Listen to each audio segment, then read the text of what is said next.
A very good morning, students, and welcome to e-learning classes of business studies.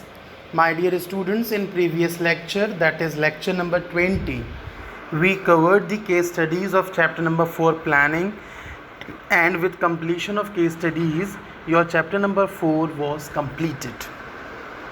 And till that chapter, we have completed first 4 chapters of business studies. Now, my dear students, in this lecture, that is lecture number 21, we are going to start 5th chapter of business studies, that is organizing. इस lecture में हम 5th chapter start करेंगे and we will proceed with the topics meaning, process and importance of organizing. Organizing का meaning देखेंगे, process और importance. सबसे पहले what is organizing. See, don't ignore, organize means don't be in a panic situation, have the work in the organized form.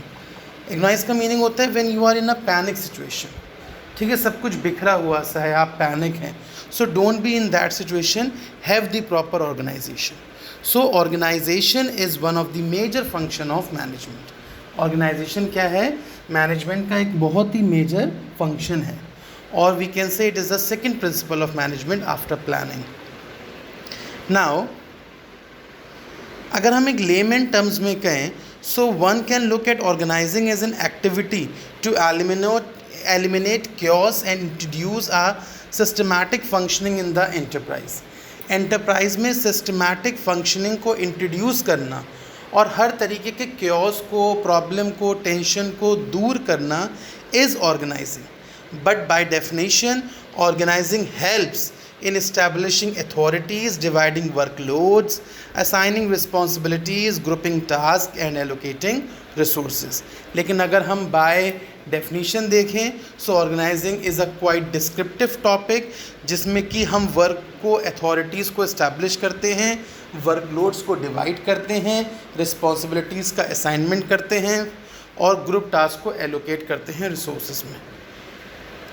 Nutshell में we can say that, in a nutshell we can say that organizing can be defined as the process that the resources as well as allocate the resources.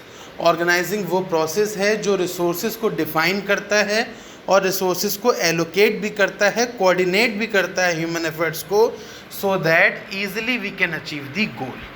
हम गोल को easily achieve कर सकें, इसलिए ये सारे working को organising में किया जाता है.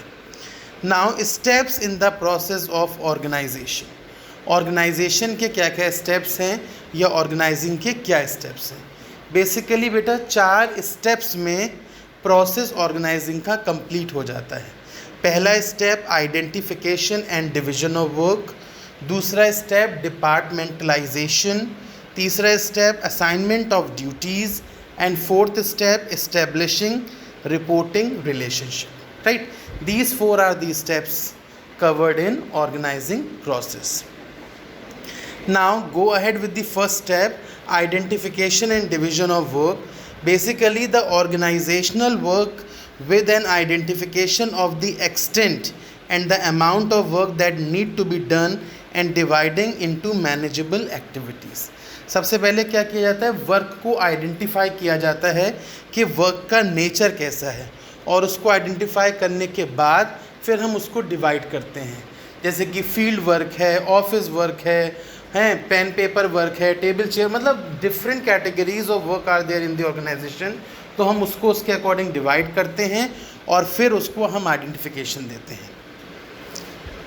After identification and division of work, next is departmentalisation.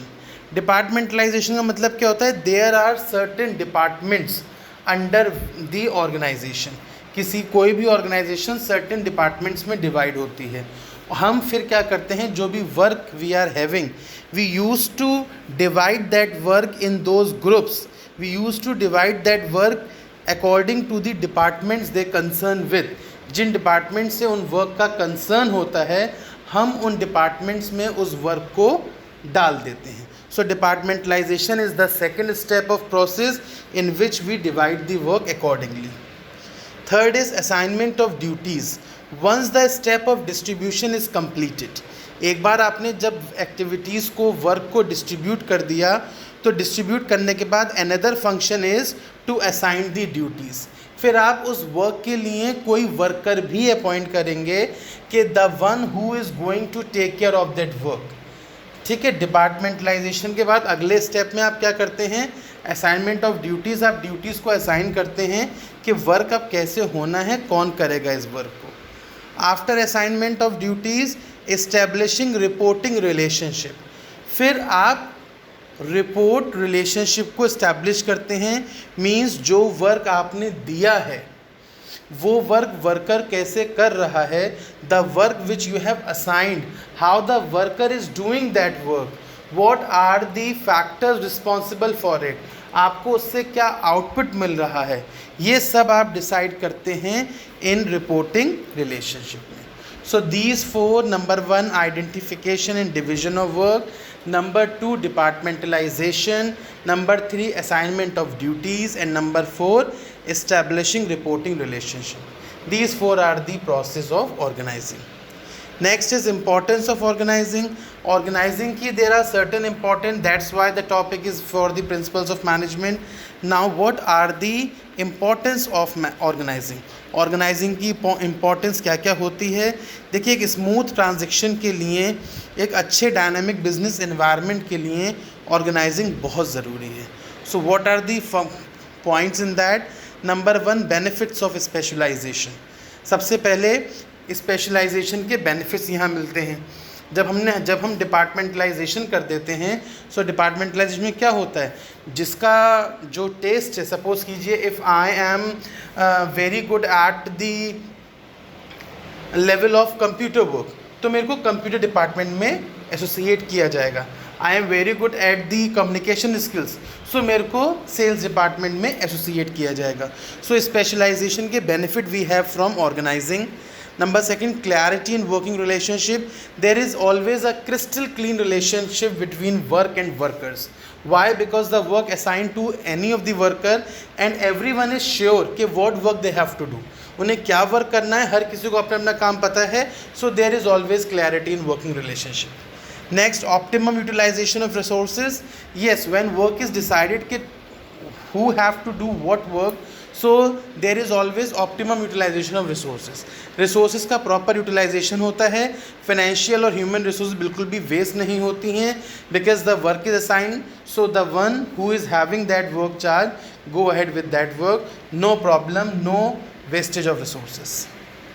Effective administration and governance. Exactly, when departmentalization is there, when every worker is being deputed with some of the work, so it became very clear to administer that organization. उस organization को rule करना, उस organization के साथ work करना, it is really very effective. Development of personnel. Exactly, when there is development of the organization, when there is development of any department, then personal development is also there, because every person is also get development with the help of the development of the organization. Growth and expansion. Yes, organization ensures that enterprise undertakes new challenge. और जैसे कि हम लोग new challenges लेते हैं, that means we are growing, we are developing, we are expanding. Yes, so growth and expansion is possible with the help of organizing. So these all were the importance of organizing. ये सब क्या हैं? These all are the importance of organizing. So with this lecture, we are able to understand the meaning of organizing, steps in the process of organizing, and importance of organizing. That's all from this lecture. Thank you.